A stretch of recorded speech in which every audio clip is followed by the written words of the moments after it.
How about that cigar? How about that cigar? Ladies and gentlemen, welcome to the traveling Drew Estate Cigar Studios. Koopa's here. Koopa's here. Koopa's here. Koopa's here. Yeah.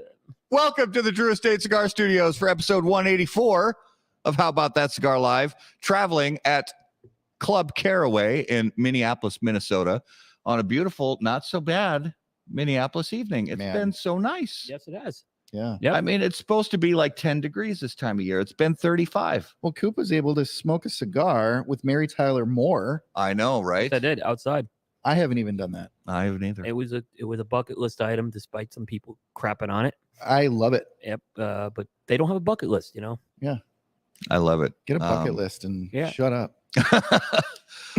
So guys, here in the traveling Drew Estate Cigar Studios, let's remind everybody about the fact that James Hetfield of Metallica and Rob Dietrich of Blackened American Whiskey just unveiled the all-new Blackened Cigars M81 by Drew Estate, an exploration into the deepest, darkest, and heaviest depths of the mystical Maduro leaf. Blackened Cigars M81 by Drew Estate presents a journey through different Maduro leaves, starting with a thick and oily San Andreas Maduro wrapper, followed by a thick and meaty Connecticut River Valley broadleaf Maduro binder, and finally a blend of Nicaraguan and Pennsylvania broadleaf Maduro tobaccos. Blackened Cigars M81 by Drew Estate will be presented in a beautiful copper accented black 20-count box and debuts in a 5x50 Robusto, 6x52 Toro, 7x50 Corona Doble, and a 5x43 Corona. For more information, please visit drewestate.com. So here at Club Caraway, we've been here before. So you guys, if you've watched How About That Cigar for any time, you'll recognize where we're at. It's this beautiful sort of speakeasy club in downtown Minneapolis. Great feel to the lounge down here. It's just kind of quiet. It's like this is the man cave that you go to just chill and unplug from the world. Yeah. It's got a great feel to it. Dimly lit, although we bring in our lights for the show, which not so dimly lit anymore, but still. And I'm gonna take a video, a little walkthrough. Real before we leave tonight, just so people can get the feel of how cool this little speakeasy is. You literally open the bookcase type situation, hidden basement. I have a feeling that we are probably sitting over at least 6, 7 bodies. Oh, at least probably. We're underground, guys. This is like being underground Minneapolis. What this is. Yeah, and it's amazing architecture here. You got the rock walls. You got the what do you call it? The archways, the sewer tunnel. The sewer tunnel. Oh yeah. There's a sewer tunnel here. Yeah. Well, you guys remember back in the 80s when Geraldo Rivera got into Al Capone. This reminds me of that. And unveiled nothing. 1930s. Yeah, there's got to be some bodies under here. It feels like mobsters back in the 30s were sitting down here. Doing not so good things. Yep. Probably back then. Now we're just sitting here chilling, smoking cigars. Back then, probably a little bit more nefarious. Yeah, a little bit. So, Garrett, did the Vikings play this weekend? No. Nope. I know the Packers didn't play. No, Packers had a bye week. How do I come into the Packers did not lose. I put that on my notes. The Packers did not lose this weekend. LaFleur did not lose. How do I come into town and I don't get a chance to kill LaFleur for his game plan this week? I mean, you can still kill LaFleur if you want to. There's he didn't really have any game plan this week to speak of. Well, I think every Vikings fan saw the Vegas line and they were like, what? 2.5 points in favor of Detroit? Yeah. What? Are they smoking crack? And then after the game, you're like, oh yeah, that's how that that's how that line works. I was telling these guys before the show, I've lived and I've seen some very tough sports cities. And I'm going to tell you, I put Minneapolis up there with some of the toughest fans because they were all over the Vikings yesterday over that game.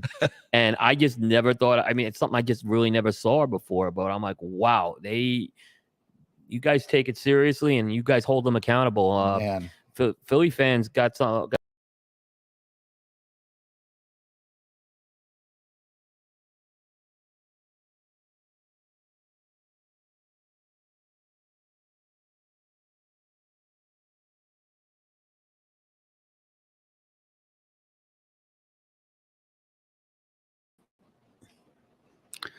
All right, sorry guys. We're going to do the best we can. The Wi-Fi connection we're on here is we'll just do the best we can. So if you suddenly see us disappear, stay put. We should be back on within 5 to 10 seconds. So thank you for putting up with the technical things we have going on this evening.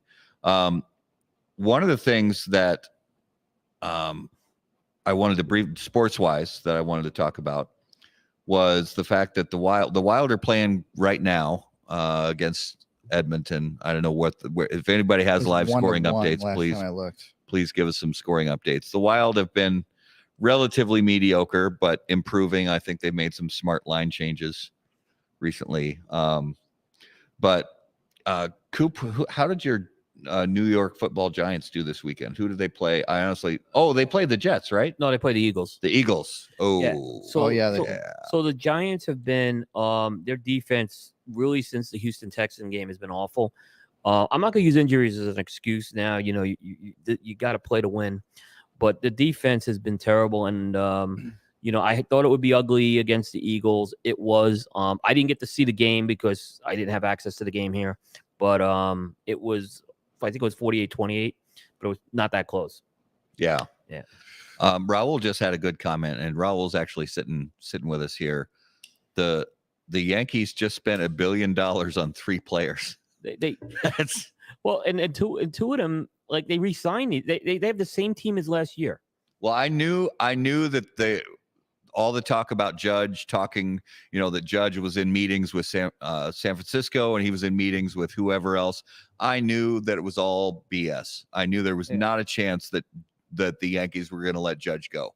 No way. No, and like I was contracts take a long time to negotiate too, particularly if you're the Giants. The Yankees had a little bit of an advantage because they've already done a contract with Judge.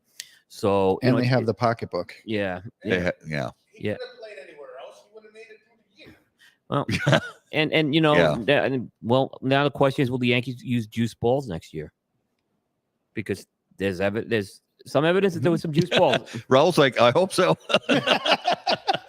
In fairness, I'm a Phillies fan. They're saying there may have been juice balls used in that series too. There's also evidence that a few years ago, when the Twins broke the home run record, actually 3 teams broke the home run record. The Twins just happened to be the most at the end. That there were juice balls that season. Yeah. Yep. So. I don't necessarily. In the end, I don't think it takes away. I mean, look, he can't control the juice balls, unfortunately, and he still hit 62 home runs. He's a talented player, regardless of whether you got to hit the ball. Whether the ball weighs an extra half a gram, he's a talented player. He's a talented player, absolutely. Yeah. I mean, look, I would have loved him on my team. Don't get me wrong. Oh, yeah, absolutely. Yeah. I would juice his balls. Oh yeah, yeah. Like regular season, postseason, spring training, foreplay. But I don't know. You're talking preseason. Preseason. That's what I meant. It's just I get my euphemisms mixed up. I'm not very good at sports ball. That's okay. Terminology is a little off. Yeah. Well, I want to jump in because we've got Coop here in Minneapolis. We've had a great visit for a few days. So I want to jump in, and you guys, I'm jealous because you guys are smoking and I am not smoking. So I got you, boo. The long distance Dunbarton Tobacco and Trust toast cam. When lighting your cigar, it is important to be patient, pay close attention to detail, and focus on the tobacco. In the same way, Steve Saka brings those same qualities to the ultra premium cigars of Dunbarton Tobacco and Trust. Patience, close attention, and focus on the tobacco are the qualities that Saka and Dunbarton Tobacco and Trust have become known for. From Sober Mesa to Umbagog, Dunbarton has a blend that will fit your palate, your mood, and any occasion. Visit dunbartoncigars.com to learn more. What's funny is that sounds like a long read to light your cigar with. It's not enough Real time. Talk, for Matt, he would do twice that. Yeah. For me to have enough time to toast my cigar, you would pretty much have to read all of War and Peace. Yeah. Because I take forever to toast a cigar usually.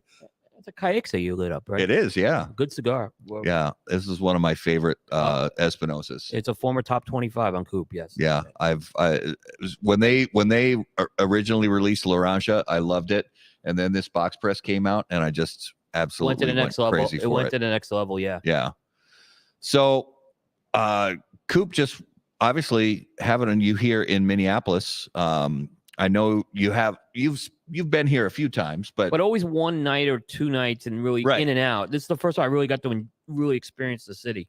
So if you had it to do over again, do you think that this is a city that's best experienced in the winter, or would you like to come back in the summertime? Well, I would like to come back in the summertime, right? But I think there is something a little magical about being here in December. With some snow on the ground. We're getting close to Christmas. So, I was downtown yesterday for a little while. There is something magical about it. And I lucked out that it's not 9 degrees. It was like 30 degrees here. So, but I think, so like I said, I would actually come back in December, but I would like to experience, I'm curious to see what it is like here in the summer. Well, and we also got really lucky that Dave Burke from Cigar Jukebox. Yeah. Because he, he's actually got family in Minnesota and in Wisconsin. So we got to meet him for the first time in person. Yep. And hang out and smoke cigars with him and learn more, get to know him better and meet, learn more about his sort of his time spent earlier in his life in these parts of the world. So yep, that was pretty great. It was, in fact, like Evan said, well, why is Dave coming in December? Well, it's Christmas time for one thing, but the other thing is in Australia, it's summertime down there. So this is, I think it's the school year is off or whatever. So yeah, that's why he's here. And it's like 100. Yeah, it's like 105 Fahrenheit in where he lives right now. Yeah, unbelievable. Like yeah, but it's funny because when I'm doing, when it's winter in July, he's like freezing on his front porch at 7 a.m. when he does the show with me. And yeah, like, freezing because it's only 65 degrees. Bundled up. Yeah, yeah. He's wearing a parka when it's 65, and when it's 65 here, we're wearing t-shirt and shorts. And he's got a kangaroo and a didgeridoo next to him. And so walking into a humidor with him, right? You got to understand, they don't have cigar stores in Australia of anything close to this, right? I mean, I don't even think they have like a lot of. They don't have any cigar stores, yeah. Right? And he basically, I think he would have walked out with half the store had he not. But they nail him at customs. So, and we loaded him up already with a whole bunch of stuff. But he was like, "Wow!" He's like. So when we broke down the math with him, we were looking, and he said, "Take this cigar, for instance, and." Random cigar, and let's say it's a $15 cigar retail here. It ends up that one cigar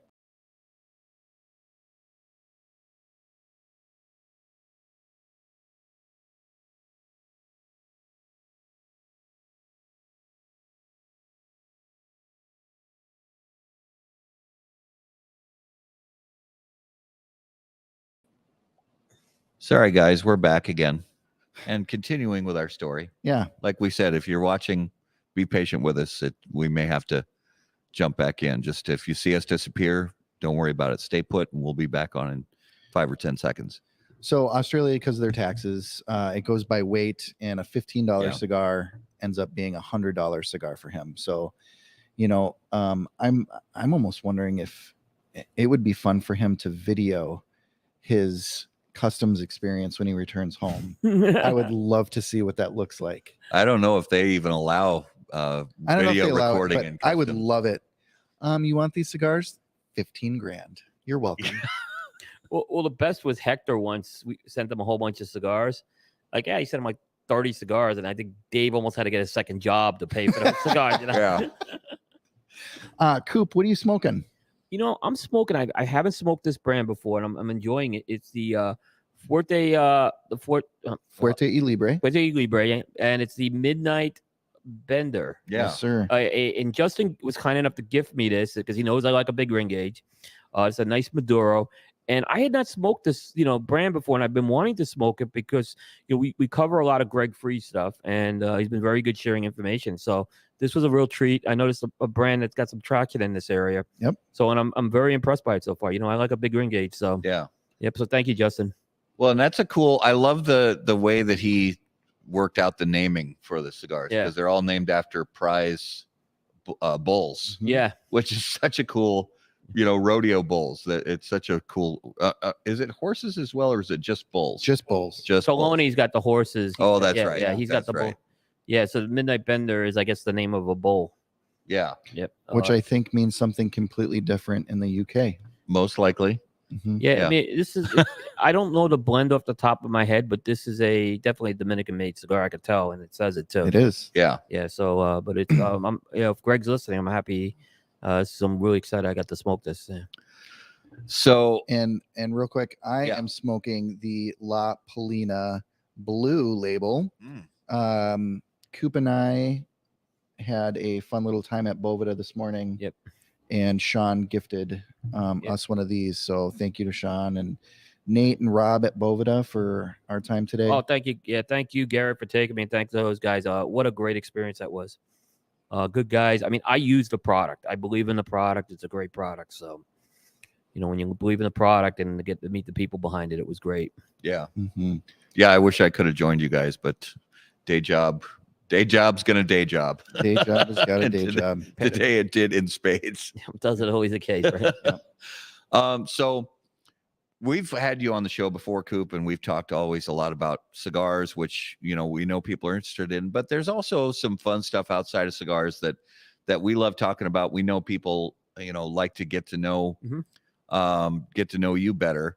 And we've heard, because you do Cigar Jukebox with Dave, and you've had other experiences in the past on different shows where you've talked about music and things like that, but we haven't really dove in or dived in that's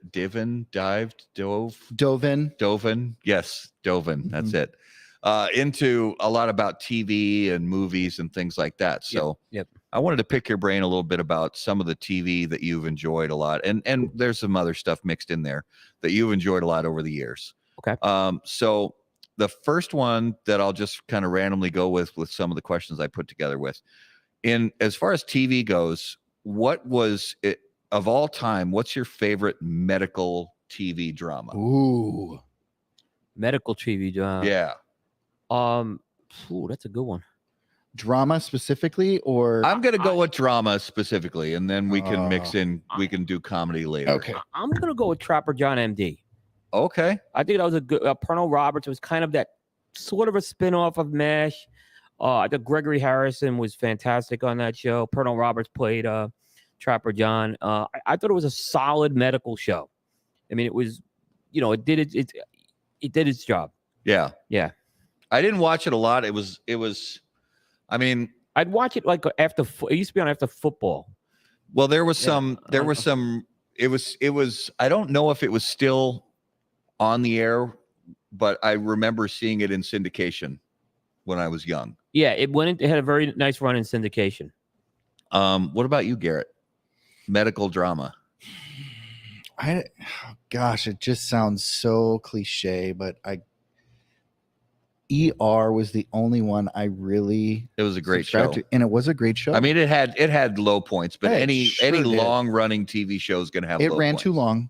It did overstay its not longer than Grey's Anatomy. That's that's painfully long. That show should have only lasted and 2 seasons. For me, that show didn't. do anything for me. It's more of a romance show than it is a medical. 100%. I can't get over the guy who, Anthony Edwards. He was the nerd from Revenge of the Nerds. Yes, I know. Isn't that crazy? Yeah, I know. And he really made the transition well to a dramatic role. Yeah. I thought on that. It was Goose. Talk to me, Goose. Yep. Yep. Mine, as much as I loved ER, and when ER was at its best, it was really good. Yep. But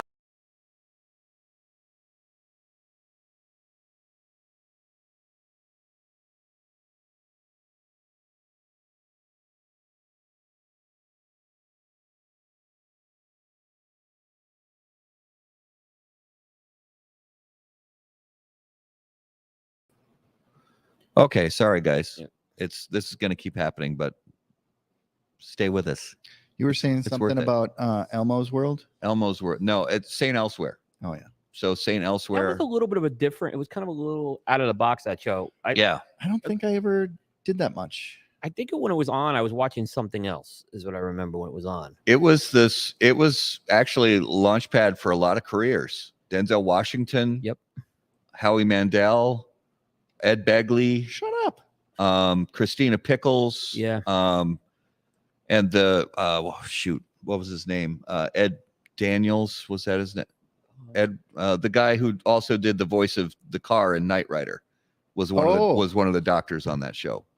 I love that show. It was great because it had the good mix of, there were lighthearted, funny moments, and there was a lot of deep drama. I was a little disappointed at the end because, spoiler alert, I'm sorry if you haven't seen it by now, I can spoil the fact that, this is a 40-year-old TV show.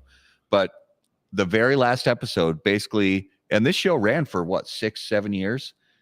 At the very last episode, they essentially made this scenario where the whole thing took place in the imagination of an 8-year-old autistic boy.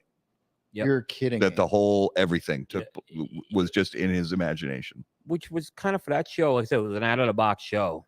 It kind of worked. Yeah, it worked. Yeah, I could see it. Interesting. Yeah. So my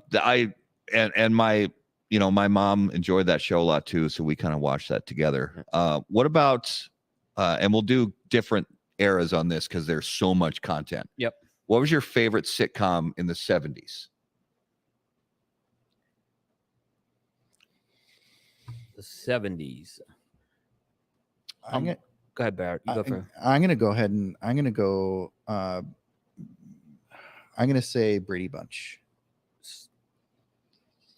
Was that 70s or 60s? It actually mostly in the 70s. Mostly 7. Okay. Yeah. I watched it a lot, but I thought it was always like reruns when I was watching. Oh, and it was reruns for me. It's still playing reruns today, I think. As far as I know. As far as 70s sitcoms go, there was no other show in the 70s. I mean, WKRP in Cincinnati was 70s, 80s. But for me, it was absolutely the Brady Bunch. Okay. That was my 70s sitcom show. You think of one, Coop? Oh, yeah. I'll say my honorable mention's The Odd Couple. Oh, I love that show. But it has to be Sanford and Son. Oh. And I was just too young to. And I guess All in the Family, too, I'll say, too. Because that is a 70s show. All in the Family. Yeah, great. Yeah. But, I mean, Sanford and Son and All in the Family would not be on TV today. But I think Sanford and Son had this. That's for sure. But Sanford and Son had that surrounding cast, which was very, very strong. Those minor characters really, really, I think, made that show. And yeah. I think Archie kind of softened up on All in the Family a little towards the end, but yeah, and I think that sort of made sense for the arc they were going for. That he kind of, as he got older, he got a little softer, a little more. He became funnier, but it wasn't as at least it wasn't as racy. But the battles he had would actually became, actually it was funny because All in the Family became more of a physical comedy. It did, in the later years. Yeah. Archie would be falling over things and stuff like that. Yeah. Runner up for me would probably be the Jeffersons. Yeah, great show. Yep. For me, I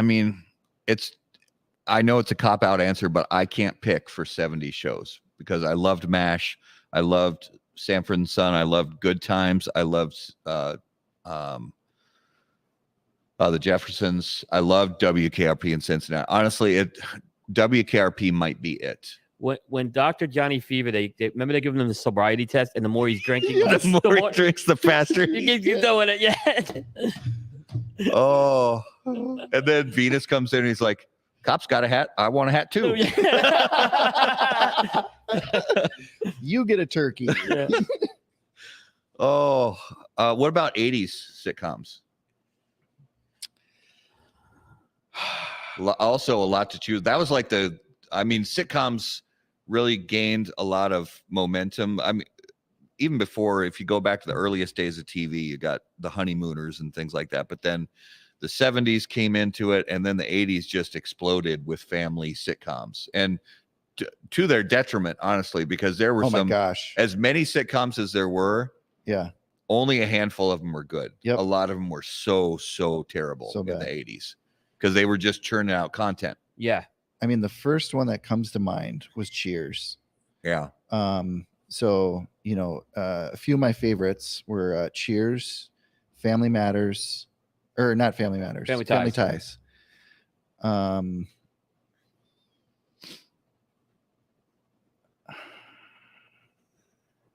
Are you afraid to say the one you want to say? Oh, no. Okay. No, I'm struggling to. Okay. Well, I know people are going to be afraid to mention the name Cosby Show. Oh, I'm not afraid to mention that at all. It was a huge part of my childhood. Yeah, it was. I loved it. Yeah. He was the most henpecked husband in the history of television. Yes. Yep, absolutely. Yes. He got walked all over on that show. Yeah. Yep. He did. Yeah. He did.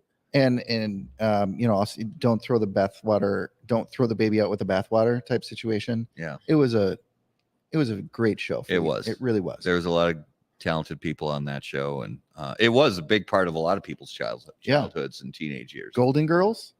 Oh yeah, Loved me some Golden Girls. Yeah, I'm not ashamed to say it. I'm gonna go. This show started in the 70s, but I think it really hit its stride in the 80s, and I think it was because of the emergence of John Ritter. And I'm gonna say Three's Company. Yeah. Love it. Again, a show that went physical comedy. Yes. That show became more and more about him and his antics, and to me, he was one of the great actors on television. Went way too young. Yeah. Went way too young. Yep. One that didn't have as long of a run and isn't as well known today that I loved when I was in junior high and high school. Perfect Strangers. Yeah. Oh, Yeah. Belky Bartakamos. Are you kidding me? Yeah. So funny. Yeah. And Larry really Appleton. good. Yeah. Yep. Friday night. That was on that Friday night. Yeah. Yeah. Mork and Mindy. Oh yeah, I forgot about that. When they lost me when Mork got pregnant. That's when That was when Mork got pregnant. Yeah, that was it. The girl on that Pam Dauber. Oh, she was. Oh, absolutely. That's a good show to watch for a developing young teenager. I keep saying, how did Mork land her? Exactly. They like a sense of humor. The beautiful girls like a sense of humor. Yeah. All right, let me get my other. I'm afraid every time I click on something, I'm afraid the broadcast is going to conk out on us. All right, favorite, and we won't do decades on this. We'll just go overall. Favorite police drama on TV. I'll give you my honorable mentions, and then I'll give you my my pick. Yeah, do it. All right. Honorable mentions: Charlie's Angels and Beretta. Okay. Wow. But going back. But okay, so the show that it is, and you had to remember when this show it wasn't on for a long time, but it was great, and it was the original SWAT with Steve Forrest. That was just a show about a SWAT team. And I was in third grade when this show came on, and they had that iconic music, and we would run through the schoolyard doing the SWAT stuff and everything. I used to want to stay up late to watch that show, and that show's on reruns. You can find it. With me, unbelievable police show. What about your honorable? You had some honorable mentions. Yeah, Charlie's Angels. Oh yeah, you said Charlie's Angels and Beretta. And Beretta. Yep. 70s was a great police era. Yeah, it really was. Yeah. What about you, Garrett? Police dramas. Honorable mentions are going to be Law and Order SVU. Okay. And NCIS. Mm-hmm. Never watched it ever. Oh my gosh. Good, solid. Gibbs rule number 9: always carry a knife. But my number 1 is going to be Criminal Minds. My daughter is obsessed with that show. So you went a little newer. You went much newer. I went newer. You went much newer. Yeah. My daughter's obsessed with Criminal. She watched it all the way through. Yeah, I have multiple times. I never watched it, but she loves it. Yep. My I thought NYPD Blue had some good moments and some good seasons. Not all of it, again, because I think it overstayed its welcome. Honestly, I think the early stuff before David Caruso went head case was great. Yeah. But I loved Hill Street Blues. Oh, what a cat. You know, that's one I love that show. That deserves an honorable mention. That show. Yeah, I think that set the gold standard. What a cast on that show too. Yeah. I mean, again, there were some scenes in certain episodes of that show that were just heartbreaking. And it was the first show that got really like true, gritty, emotional. It shows the depth of depravity that man against man and woman against. It was brutal. Yep. But it was also in a weird kind of way, kind of beautiful. Yeah. That was a great show. Almost went off the air. They had a show that saved. Yeah.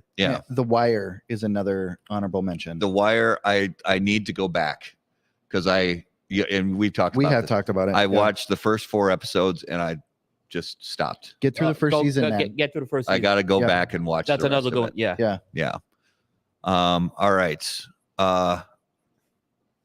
Your favorite stand-up comedian All time. all time. Let's do eras. Let's do 70s. Let's do like 3 eras. You can pick, 70s, 80s, and then 90s, 2000s, and then today. All right, I'm ready. Go. All right, 70s, Richard Pryor. Yep. 80s, Eddie Murphy. 90s is gonna be George Carlin, even though he's hit all of those decades. Yeah. But he would be my number one all time. Yeah. The 2000s would probably be. That's a tough one. Fluffy. 2010s is going to be Jim Gaffigan. Okay. I know who 2020s is going to be for you. I mean, even though 2020s is only 2 years in, but I know who it's going to be for you. I don't even know if I know. I mean, Bill Burr. No, I know. I don't know. Okay. Coop, who's yours? I guess 70s would be Don Rickles. Yeah. Love it. For sure. I'm not sure about 80s. Like, I guess Jimmy Walker had a really good stand-up routine, but I'll probably go Eddie Murphy as well with the 80s. 90s would be George Lopez. Love it. Yeah. He had a good He routine. really had a great stand-up routine. Yep.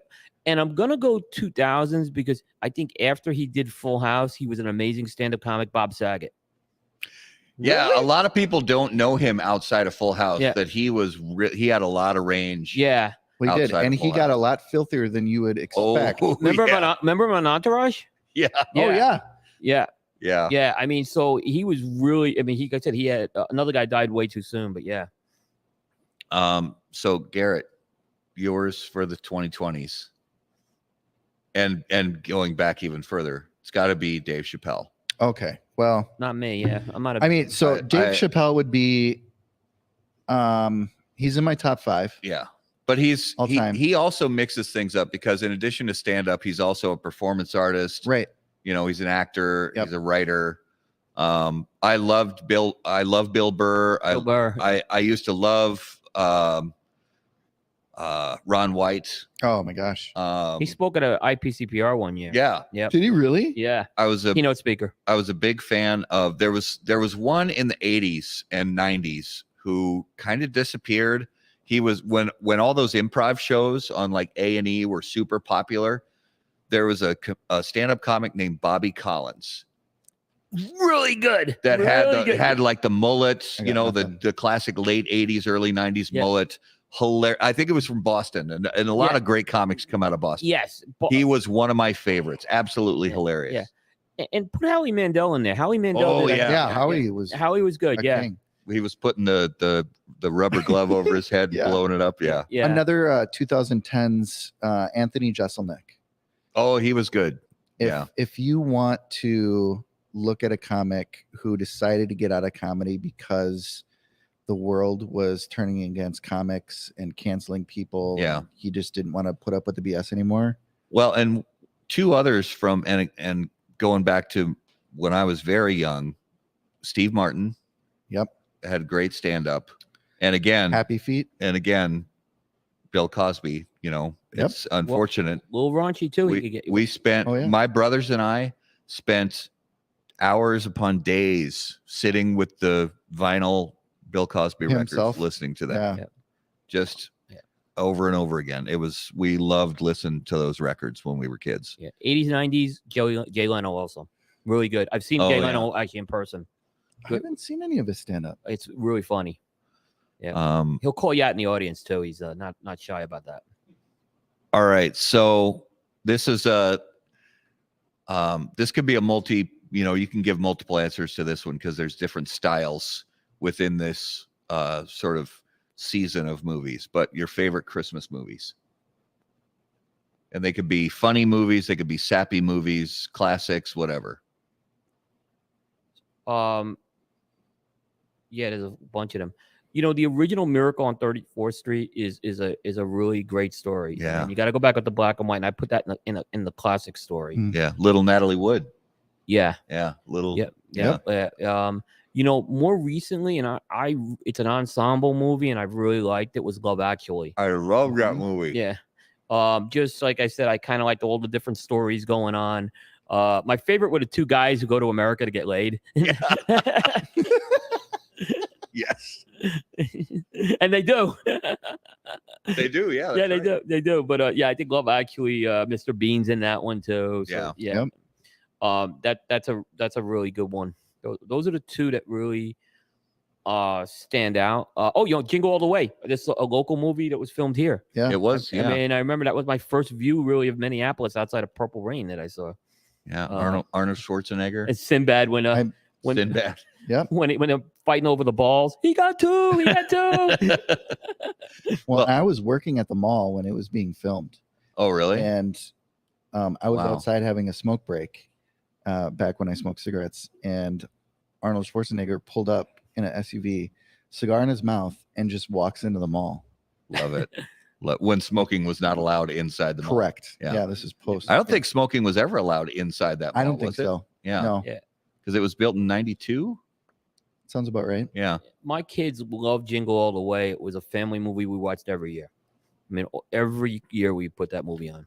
I haven't seen it since it came out. I haven't either. It really it still ages well. It's a good movie. Do you have any others? I liked, and I don't know if you put them as movies. Does a TV special count, or we just no? Yeah, that's fine. I really liked the whole Santa Claus is coming to town, the Rankin Bass stuff. Oh, yeah. But Santa Claus coming to town was like the story of Santa Claus. It was really a cool story. It was well done. So I definitely would put that one in there as well. I'm not going to say Die Hard, but I have no problem. People want to say it's a Christmas. I don't think it's a Christmas movie, but I have no problem. People want to say it's Christmas. I wanted to talk about that. Yeah. I wanted to, I have no issues with people saying Die Hard is a Christmas movie. Me neither. And I have no arguments for I'm people good either way. Yeah. Right. I don't have a horse in that fight. In my mind, it's as much a Christmas movie as Home Alone is a Christmas movie. Well, if you're watching a Christmas movie, is Rocky 4 is a Christmas movie. Yeah. Oh, yeah. Which Rocky 4 was took during place on Christmas Day. Yeah. Yep. So I don't have a problem. It's like, fine. I think people just make a bigger stink out of it than it's worth. Yeah. I want to say it's fine. I don't think it is, but that's just me. Bruce Willis was quoted by saying, it's not a Christmas. It's not a Christmas movie. Yeah. It's a freaking Bruce Willis movie. Yeah. Absolutely. Yeah. And I have no issues with that. So the two movies that I absolutely watch every year, Elf. Yes. And National Lampoon's Christmas Vacation. How did I leave National Lampoon's? I know. I was waiting for it. I threw you a softball tube. I was like, come on, swing. I swing. really brain farted on it. Bear's favorite movie. Bear's favorite movie. How can we? It's such. Probably because it's just such an ingrained at this point. It's just part of Christmas. I've already watched it twice this season. Yeah. For folks who don't know, okay. Really? Yeah. I have too. For folks who don't know, the whole Bear not liking Chevy Chase started on this show. I don't know how there was a question that came up, and that's what started the whole thing. I hate Chevy Chase. I hate Chevy Chase. Yeah. And that's what started it. And Joe Grow picked it up after that. Yep. Yeah. But it started on How About That Cigar? And we are so proud to bring it to the people. Yeah, how can I leave that one out? That's a failing grade for me. So you mentioned Elf. Yeah. That is since it came out, and it's almost 20 years, by the way. No, actually, it's not from the possible. date of filming, not the date of release. From the date of filming, it's actually 20 years because they started filming in November and December of 2002. I hate. And it released in 2003. But that is every year when my family decorates the Christmas tree, every single year we put on that movie while we decorate the Christmas tree. It is without fail. And that's a classic that will never. So let me ask you this: go during the time where you got to put the star on top of the tree, do you jump off the couch? I got it. No, we should. We should. No. Yeah. No, it's all done with a ladder. And what is that? Hi Bear. It's okay. Is he already going off like with the comment? The funny thing is when you put this stuff Paul up. DeGracco's on there saying, "Oh, he's got Disney movies." Up yeah, there. Disney. Like that. The funny thing about Bear is when you say something about Christmas, is he responds to every single thing. Yeah. Yeah, and when it started in November, like he was like, "Come on, just give me November, guys." Well, and I'm one of those weirdos that starts. I love Christmas music, Dude, he starts listening to Christmas music in July. No, it's like October ridiculous. So real quick, I'll give my Christmas movies and then I'll talk about music. So I love Elf. I love It's a Wonderful Life, even though technically it's not really a Christmas movie, but I love it. It's a Wonderful Life during this season. I love White Christmas with Bing Crosby and Danny Kaye. Yeah. Oh yeah.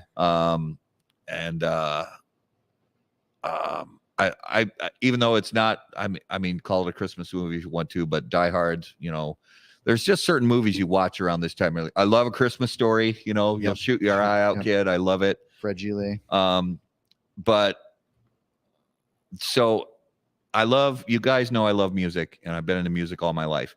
Some of the best music ever written just so happens to be Christmas music. Yep. Why would I limit myself to only listen to that music for 3 weeks out of the year?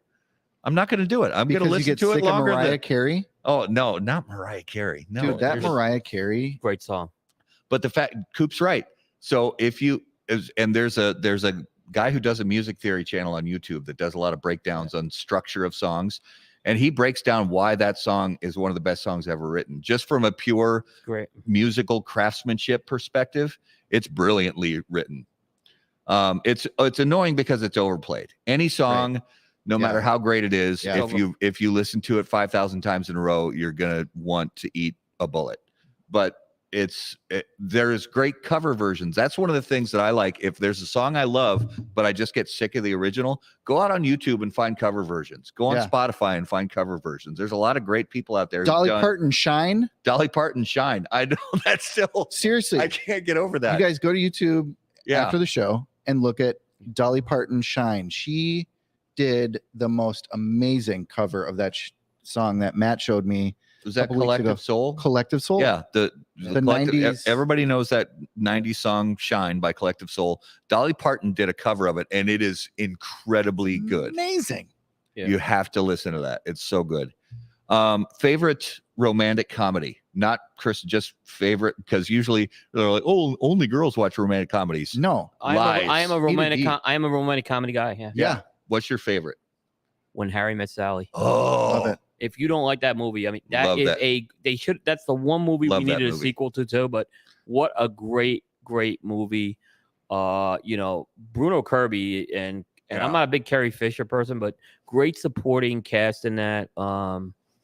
To me, I love Meg Ryan as well. And I think the whole premise of the show about men and women trying to be friends, they're right on with it. Billy Crystal was right about it. Billy was fantastic. That's a classic. I'm also gonna go 80s, and I'm gonna say Anything. Great movie. Yes. Great movie. Another great soundtrack too. Oh my gosh, great soundtrack. Yeah. Mine, I love a lot of them. I'm not gonna lie.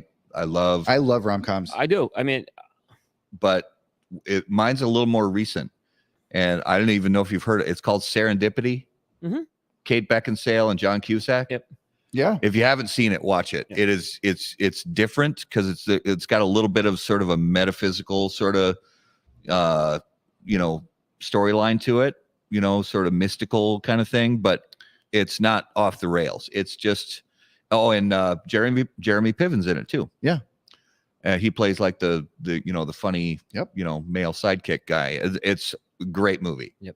But yeah, Harry Met Sally is fantastic.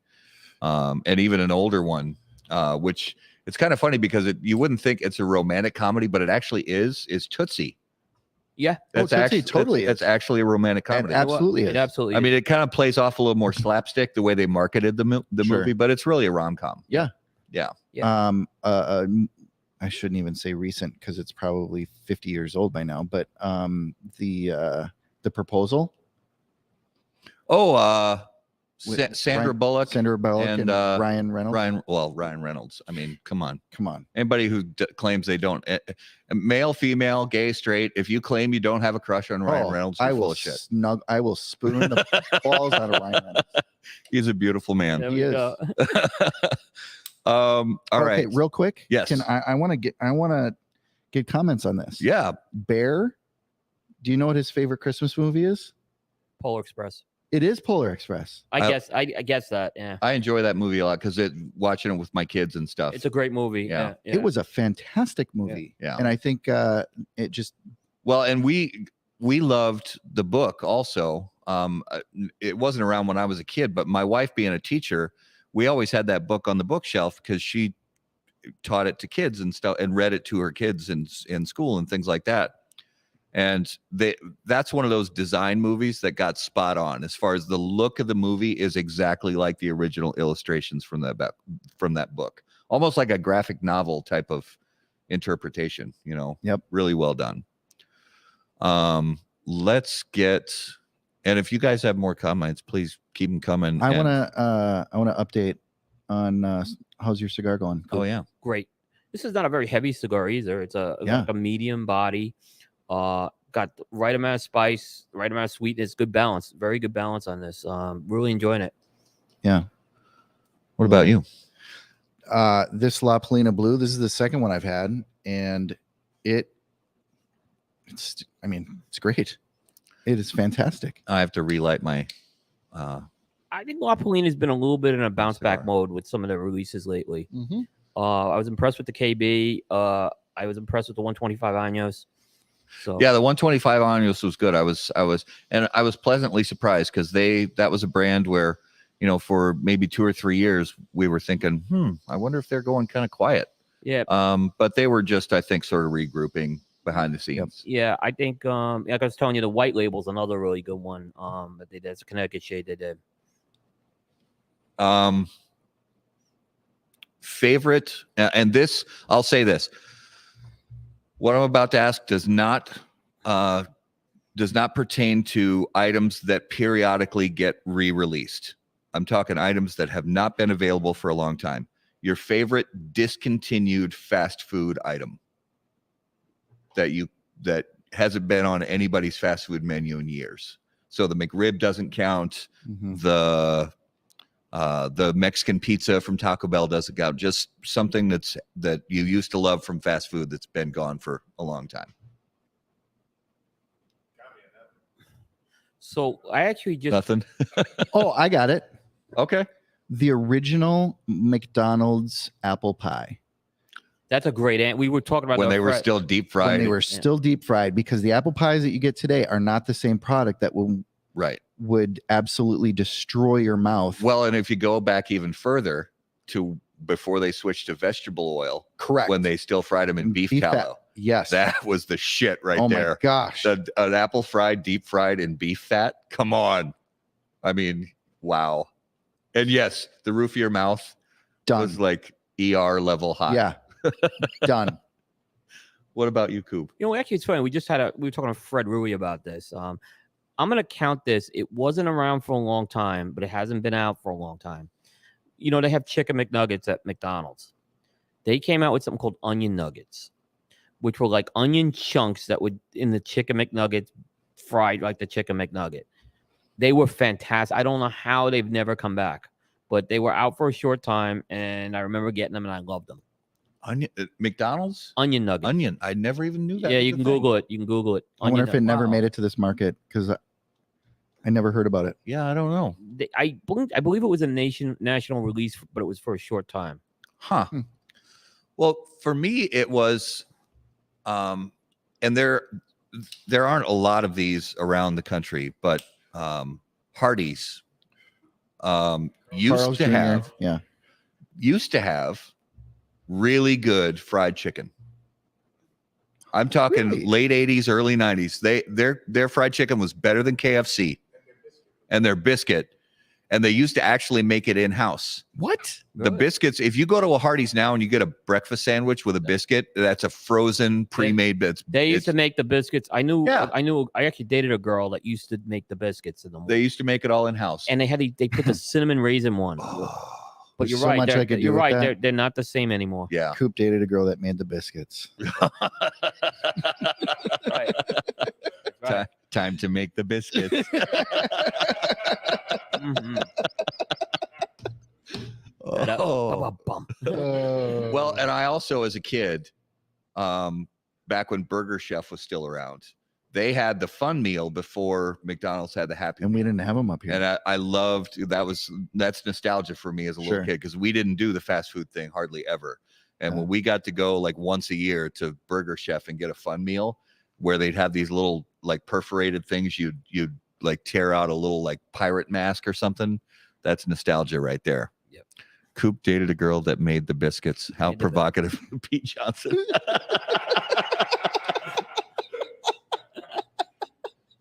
Oh, I love it. We got it. Her name was That's- her name was Gina too, by the way. Yeah.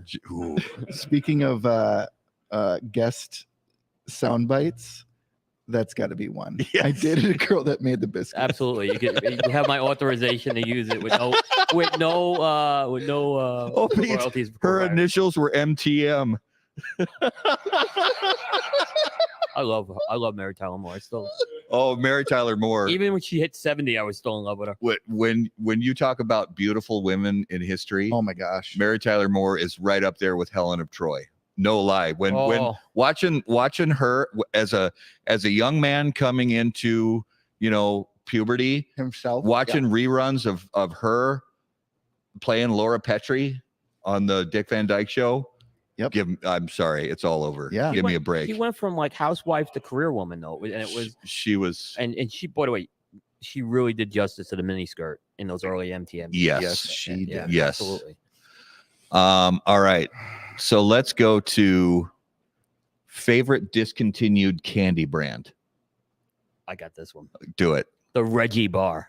Oh my shit! I forgot about the Reggie The bar. Reggie Bar. I It got was this nothing. circular. Reggie Jackson. Yeah, Reggie Jackson. It was Yeah. a circle thing, and it had like caramel in it, and it had some Yeah. crunchies in it. It was chocolate. The original Reggie Bar. Unbelievable. Yeah. And so Garrett, you'll remember one of our first episodes of the show ever, like many years ago. We talked about old defunct candy bars. And yours was I'm failing to even think of one. I thought you said O. Henry, but that's actually still on the market. Yeah. The O. Henry bar. Mine was the two of them, the Marathon bar. Do you remember the Oh, yeah, I Marathon remember bar? Oh, Marathon. Marathon bars were good. Yeah. And then the PB Max. PB Max. So I wasn't a big I'm particular about my peanut butter.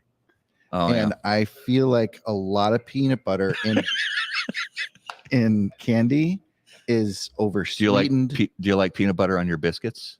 I do. Yeah. I do. I like it when they butter it in the back too. But coming up with a discontinued candy or candy bar, do they still make whatchamacallits? Oh yeah. Yeah. Yeah. Sadly they do because I still buy them and eat them. Do red M&Ms count? Red M&Ms. Remember they discontinued the red M&Ms? Yeah. I thought they brought them back. They brought them back? Okay, I haven't Yeah. eaten them in a while, yeah. Bear says Gatorade gum. Do you remember Gator gum? I do remember I do, Gatorade Gator. gum. I do. Gator gum. I do remember that. That was Good, so let's go. good. And do they still make Bit of Honeys? Those little. Yeah. They still make those. Yeah, they do. They're awful. I used Fun to love Dip. them, but Oh, they still make Fun Dip. Yeah, Fun Dip. Oh, Fun Dip was one of my. It's still. I think they still make Fun Dip. They do. Big League Chew. Do they still do that? Yes. Yeah. Do Yeah. they? Do you know what's disappointing? Have you guys anybody here Nutella fans? I could take it or leave it. Pass. Love Nutella. Did you know about a year ago now? Yeah. They changed the recipe and you can definitely tell a difference. And it is not the same. And I'm sad. Oreos? changed- Oreos aren't made in the U.S. anymore. Oh, Yeah, wow. Dojo was doing something on Oreos. Remember? Was it? Oreo? Oh yeah, I saw that. Dojo tried like 5 or 6 different kinds of Oreos. Yeah. Yeah, Yeah. that was fun. Yep. So, yeah. Oh yeah, bonkers. Yep. Yeah. I like that. So outside of not candy related, but snack foods like chips or crackers, something like that, a defunct or discontinued snack brand that you used to love that's not around anymore. And it could be local too. It could be because sometimes there's like regional brands of chips or whatever that you can only get. Like up here, you can get Old Dutch chips, but if you go to North Carolina, you're not going to find Old Dutch chips on a. Yeah, a lot of snack foods are regional. I've discovered too.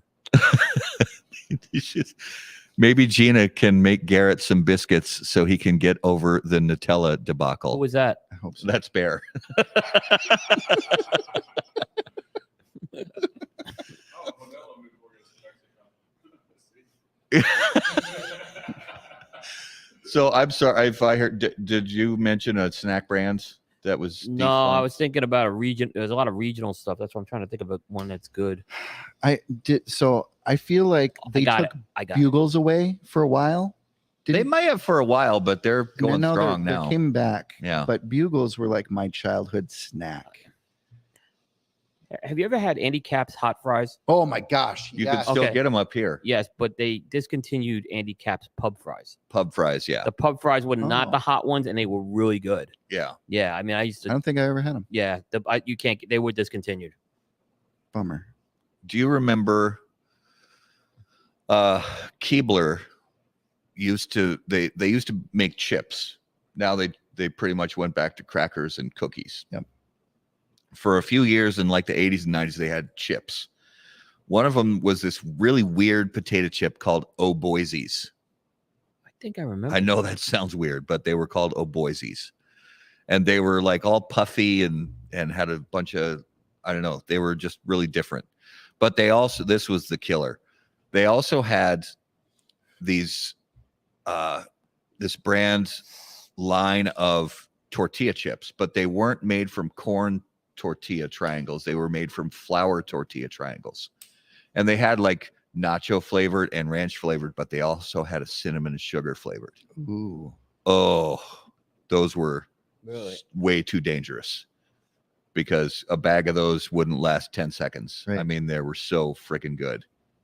I love those back in the day, but they got out of that market.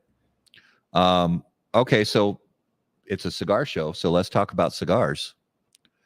Your favorite discontinued cigar that is no longer in production. It's got to be a regular production one. A cigar that was regular production that is no longer being made and sold.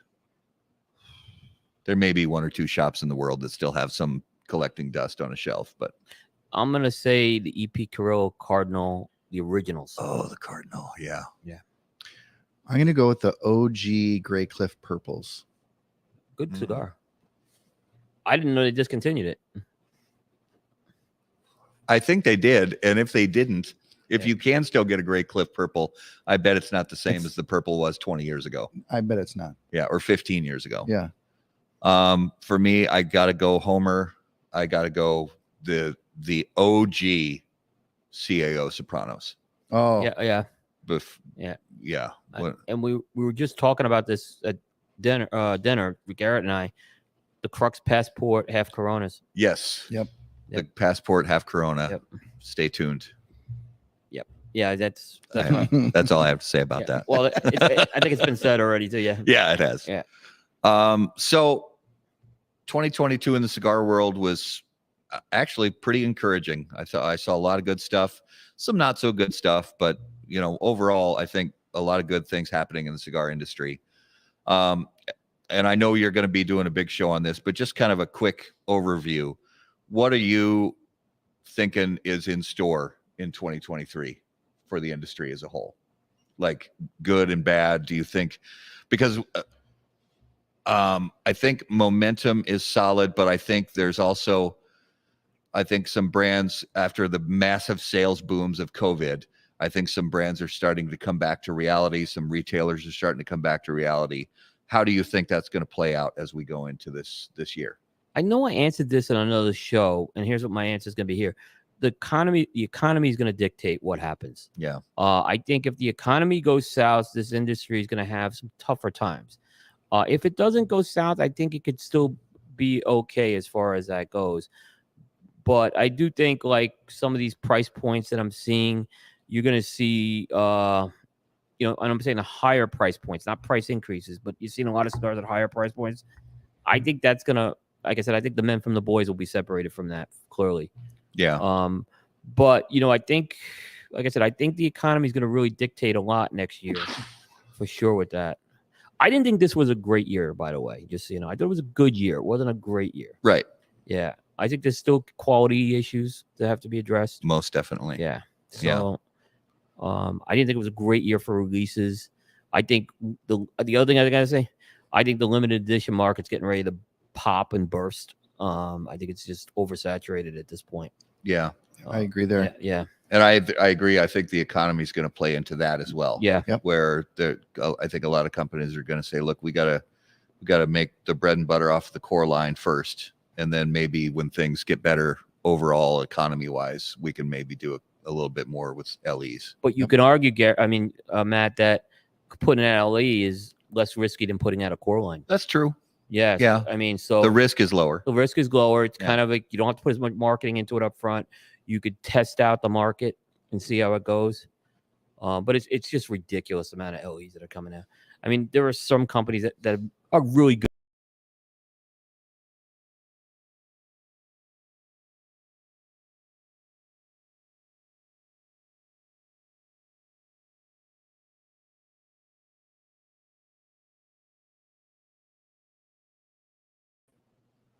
Okay, sorry, we're back. That's a good question.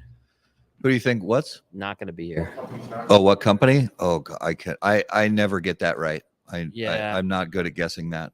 I don't know. It's always tough. Yeah. I've tried to guess it in the past, and I'll get I'll get yelled at. yeah. And if we say, oh, I think this company's going to be gone by this time next year, honestly, somebody's going to honestly, I can be on borderline slanderous if I do say something like that. Yeah.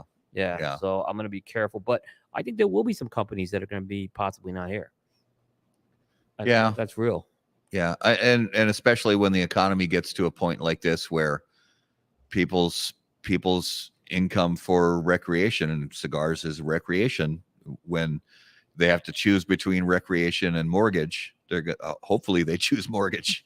So if you go back to 2008, that's when the housing market burst, and that's when the economy had a big downturn. That was the year that Casa Magna comes out with the $6 cigar. Yeah. And, they kind of took advantage of that and rode some coattails with that. Now you're not seeing a lot of inexpensive cigars. And it's the opposite. It's the opposite. Yeah. They're going to be ready with some of these more inexpensive cigars. Everything's gone up because of inflation. So it's going to be very different this time. Yeah. I don't know. Inflation's going to be, I don't know how 2023 is going to play out in terms of inflation. Sadly, I think it's trending that it's going to continue to slowly rise. Yeah. Throughout the year. I don't know. It's interesting what Pete just said too. Who won't be here shouldn't have been here from the beginning. Yeah. That's a good, that's well said. I think you have to take that into account, that if there's no staying power, I don't know.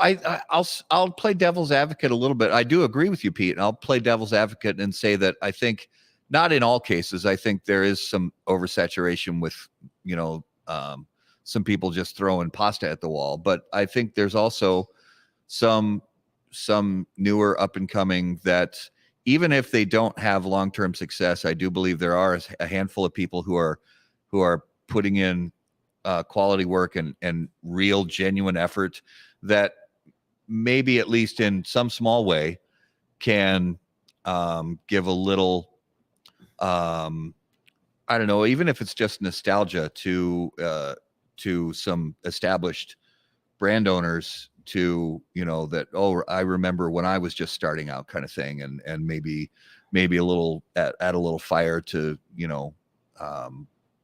sort of encouragement, thinking, oh, I that was me once, but at the same time, yeah, I agree. There's a lot of people who don't put in that, don't put in that effort. They see the aspect of the cigar industry that they love, but then they get into it and start doing it, and they realize, oh shit, this is a lot of work. This isn't just sitting around in a chair with a glass of whiskey and a cigar all day. And that's when the reality hits, and they're like, oh, I don't know if I want to do this anymore. Yeah. And then with that, I totally agree with you. You mean like cigar media? What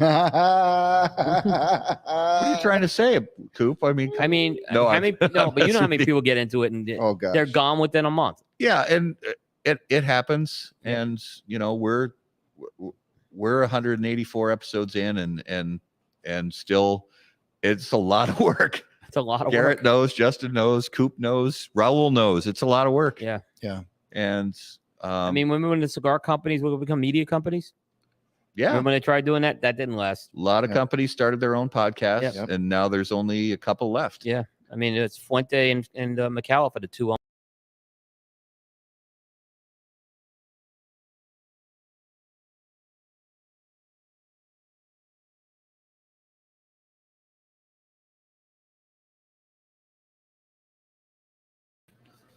Hi again. Sorry. How about that technology? How about that tech? How about that Wi-Fi? How about that Wi-Fi? We're in it. Well, as you can see, we're in a dungeon. Yeah, So we're in the catacombs. yeah. All right. So let's jump into. Oh, it's time. What? It is time. It is time.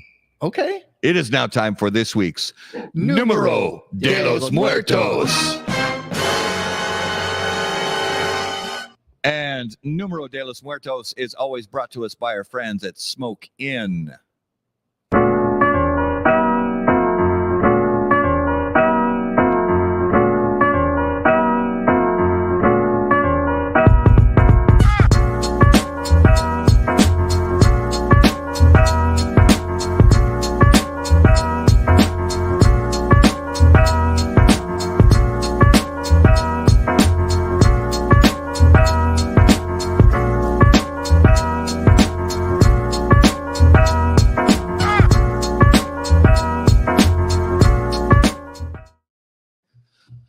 All right. Numero de los Muertos, episode 184. Garrett, what do you have for us this week? This week, our number comes from the United States of America.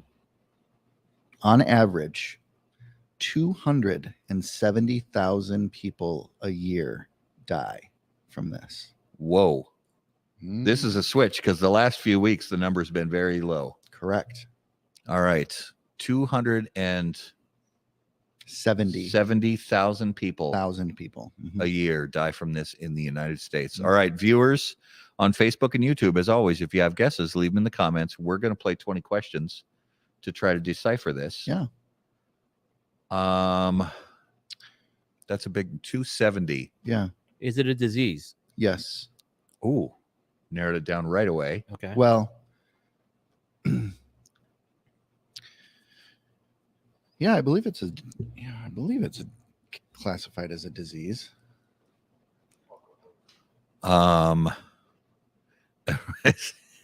Is it anal beads? Raul is asking for a It is friend. not actually considered a disease. It's not considered. Oh, it's not a disease. No. So let me. Um, I'll say it. But so it's you not. gotta- It's not sepsis, is it? It is sepsis. what? That's kind of what gave it away. That's why I asked. Well, Oh, us did folks Pete get always- it right away too? It's something Yeah. I'm pretty committed to, and I thought the number was pretty close, so that's why. But I gotta say, But it is not a disease. That's Yeah. it's kind of it's a condition that Yeah. is It's an triggered from a infection. disease. Yeah. Right. Yeah. for comedy's sake, I don't want to leave out Mitchell's comment. Mitchell says tripping while chasing a chicken in Nicaragua. Hey Mitchell, at least I chased that chicken. That's man. right. That's right. Oh my gosh. Which I would do again. Well, I when I can, I like to try and relate my Numero de los Muertos to the guests that we have. And Coop has had experience in the sepsis yeah, issue. we're glad you're not part of that statistic. I almost was. Yeah. And, no, it's I tell people just know your body. If you feel sick, don't you're not being a hypochondriac. If something feels different, go get medical attention. Because it's very serious. Yeah. Yeah. Yep. 1 in 5. Jeez. Yeah. 1 in 5 people that get it Die. Yes. Holy Hannah. Yep. Man. And I didn't know that it was that, even in with modern, even if it's caught very early, Yeah. it's still 1 in 5. Man. Yeah, it's and I got caught early, Yep. and I had also I have a heart murmur, which kind of what happens is the blood kind of goes back into the heart, and that could have caused a heart infection. The blood infection could have caused a heart infection. The doctors told me I was one of the luckiest people in the world that I didn't have that. Wow. Because that probably would have led to very bad consequences. Well, and just reading it, today, there are a myriad of different things that can cause sepsis. For you, what was it? If you don't mind talking no, I don't about mind. What they believe happened is I have a skin condition called psoriasis, which is I have a very serious case of it, and I have to take injections for it. I have to take medication that's intravenously, and most of those medications that it works, but it also lowers your immunity. So the idea is there's bacteria that enters the body all the time, and most of the time the body it has defenses where it doesn't even get in there. Right. But when your immunity is compromised, it gets in there. That's what they believe happened to me, and I think I got it when I was over in England too. I think I believe that's where I got it, because that's where I started feeling the sick. English. Well, and it's easy. Nothing against England. I love England, but I think I believe I have my theory where it happened. That's why. Well, and it's easy when you're traveling, whether it's in the United States or outside, your likelihood of getting some kind of illness goes up. Right. Like I said, it's nothing against England or anything like that. I think I was just in a place where it probably was very crowded. Damn Brits. No, it was a crowded place. I was in that. Eating crisps on a lift. So I got a question. Am I the first guest to ever get 2 of these right? Ooh. It's like I got one right. I know before. Yeah, you did. I don't remember what it was. Yeah. It's possible. I mean, we've had people, but this might be the first. This might be the first double. Yeah. Yeah. Well done. Yep. Yep. Well done. You win. You get a star. You get a star. The golden star.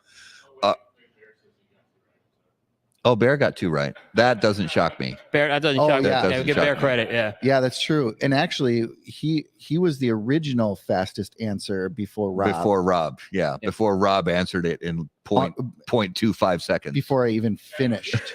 Yeah, Garrett didn't even finish asking. Yeah, it was right here. Was that like fatal as a result of watching Gabe Kapler, Rob?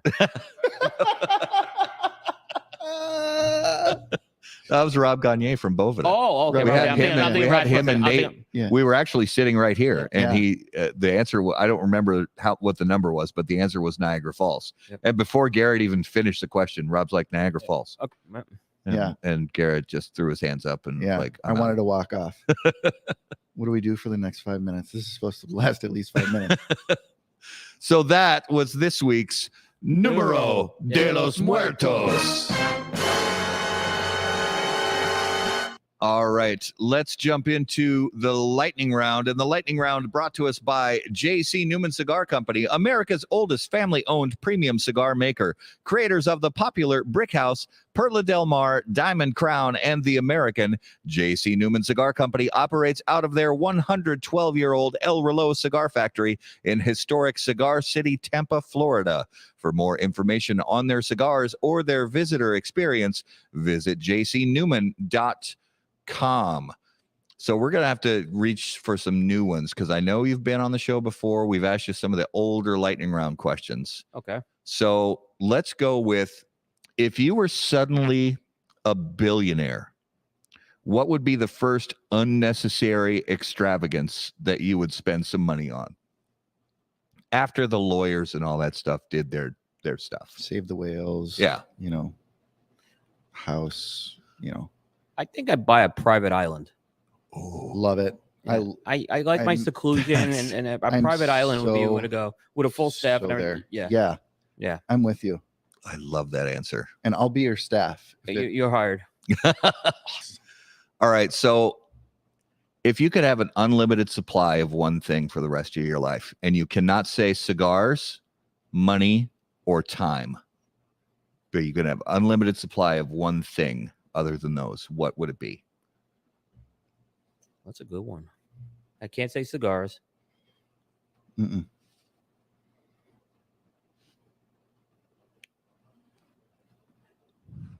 Yeah, assume for cigars you have all you need. Right. Cars. Cars. Yep. I like it. Cars. Whatever cars I want to change cars and yeah. Jay Leno's garage. Yeah. Nice. Yep. Let's I'm not gonna say airlines because I don't like to fly, so it's cars. Love it. Yeah, flying is I could take it or leave it. I don't mind flying, but if I have a choice, I'd rather And not. I do car selfies instead of airplane selfies, by the way. A couple of my favorites are cattle. You want to have a lot of cattle? Imagine having an unlimited supply of cattle. I wouldn't want to deal with it though. As long as there's people to tend to them and Right. dispatch them and butcher them. Yes. Yeah. And I'm not opposed to Raul's answer either.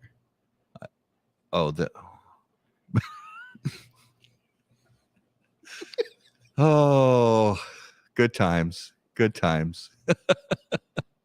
Chicken nuggets with the skin on. With the skin on. No. Chicken. Oh, with the skin on, not off. Skin on. Well, you don't. Okay, so Gabe Kapler is famous for his eating chicken McNuggets and pulling the skin off of it. Like the breading, he peels the.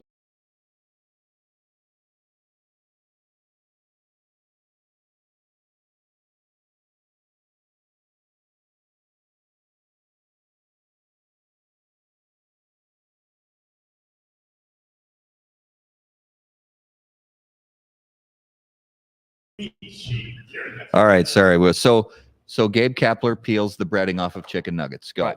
So I just what a moronic thing he does. So on one of the primetime shows, I said I'm going to try it, and I got some chicken McNuggets. Barry was doing the show with me, and I pulled the skin off them. And I'm not lying. This was not scripted. I almost choked to death. The true story is on a primetime show. You can find the primetime show from like 2018. I forget which one it is, but I did it, and yeah. That's who hurt him. Hurt who? Gabe Kapler to do that. He's like he's one of these like guys. He's Mr. Fitness, Well, he's the best manager in the history of baseball. Yeah, he's the best. He's new fan. I mean, the guy eats wheat germ. I mean, he eats wheat germ. Yeah. He tried to get the Phillies to eat healthy. That was the first mistake he made. Oh, Phillies going into Philadelphia and trying to tell dissing the cheesesteak is not a good move. Well, somebody's guess for your $1 billion purchase was to buy the Giants and fire Kapler. Well, I could, yeah. I mean, I could. It's a good guess. I'd buy sports teams. Maybe we going, yeah. I'd put real managers in there, and I get experienced managers who are qualified and done the job, not like guys off the street. Not Matt LaFleur. Not guys who have been a coordinator for like 1 year or 2 years. No.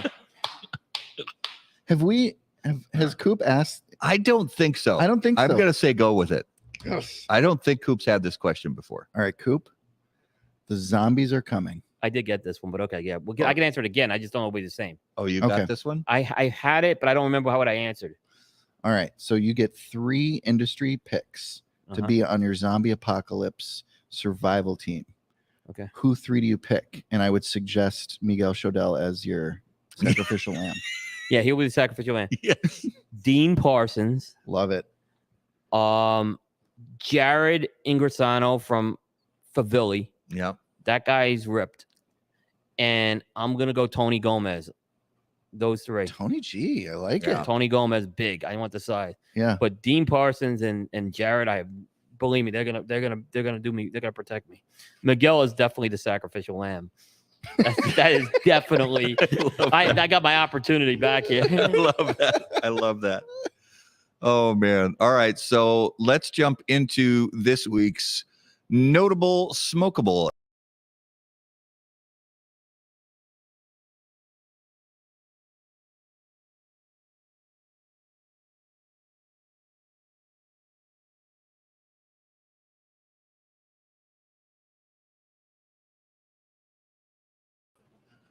Okay. Notable Smokables brought to you by Luciano Cigars. Notable cigars, notable passion, notable purpose. I'm so sorry, guys, about this network issue we're having, but we're still having a great time. That's what counts. All right. So each week we name a cigar that we smoked recently that was notable to us. It could be a cigar that's been on the market for decades that we just smoked for the first time in a long time, or a cigar that's brand new to the market that we smoked for the first time ever. Coop, what was your notable cigar?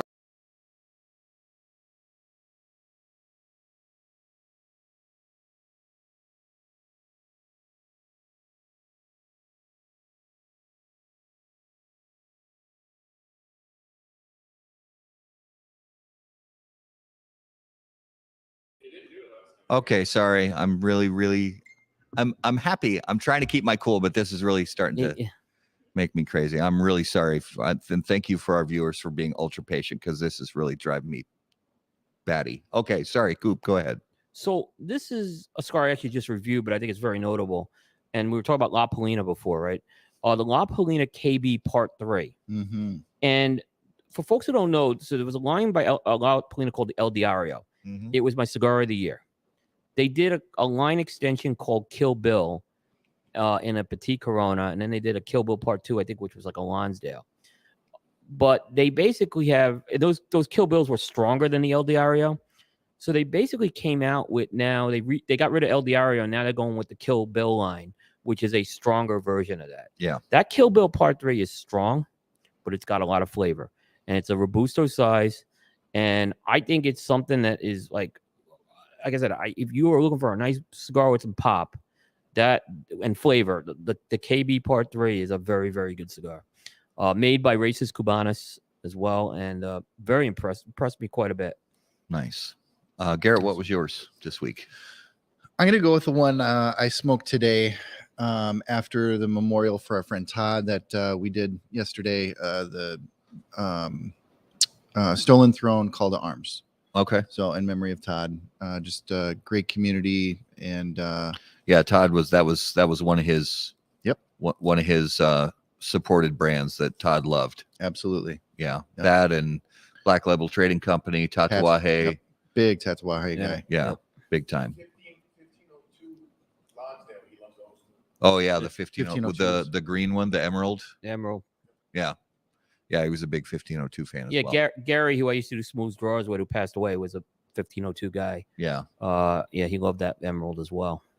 My notable was actually sort of what a lot of people consider an everyday cigar, the Henry Clay Warhawk. I had the Corona size. I love those cigars. I've had many of them, and it's been probably a year since I smoked one, and I smoked it this morning. The little Corona size, great, inexpensive Connecticut shade cigar, really enjoyable. So if you see those, I think it's one of the better, inexpensive cigars you can find in your local shop. So definitely look for those. Newsflash, they just came out with a Churchill size that's getting shipped. Oh, nice. At the end of the month. Yep. Oh, that's awesome. Yep, in that line. Yep. More of that cigar to enjoy. Yep. Mm-hmm. There you go. So that was this week's Notable Smokable, brought to you by Luciano Cigars, improving lives through fine cigars. Visit lucianocigars.com to learn more. So, coming attractions next week on how coming attractions are brought to you by AJ Fernandez.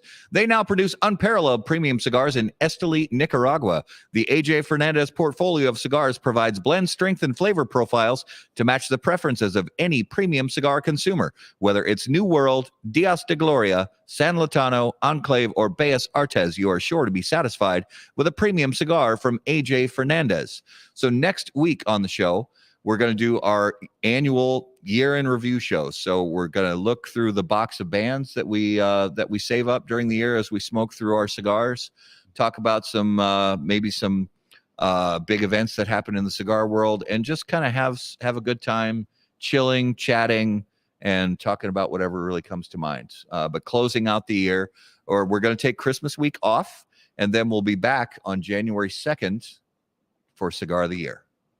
Ooh. So be ready for Cigar of the Year coming. And if you guys saw, today was the first day we published the new format for our cigar reviews. So we changed everything up as far as the way the cigar reviews look on howaboutthatcigar.com.